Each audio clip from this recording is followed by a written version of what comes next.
याने छान तुम्हाला लगेच इन्स्टंट हायड्रेशन मिळतं. 2 तासांनी मला लगेच मेकअप करायचा आहे आणि माझी स्किन थोडीफार ड्राय झालेली आहे. त्यासाठी मी एक स्वतः घरी एक क्रीम बनवली आहे जेणेकरून मला त्याने इन्स्टंट हायड्रेशन मिळेल. सो ती क्रीम कुठली आहे ती दाखवते. ही जी क्रीम आहे ही मी स्वतः घरी बनवलेली आहे.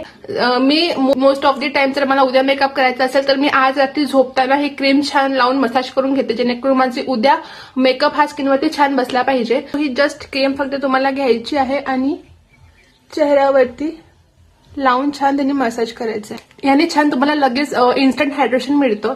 मोस्ट ऑफ द टाइम मी रात्री लावून सोडून देते स्किनवरती अशीच. बट आता मला वेळेवर आठवलं की मलाच मेकअप करायचा आहे आणि माझी स्किन थोडीफार ही ड्राय झालेली होती. सो मग मी आता हे 2 तास आधी अप्लाय करून घेते जेणेकरून माझा मेकअप हा खूप छान स्किनवरती असा टिकून राहणार. सो तुम्हाला ही जर क्रीम कशी बनवायची आहे हे माहिती करायचं असेल तर मला कमेंटमध्ये नक्की सांगा. मी तुम्हाला याची पूर्ण एक प्रोसेस काय आहे ते तुम्हाला कमेंटमध्ये नक्की सांगेल.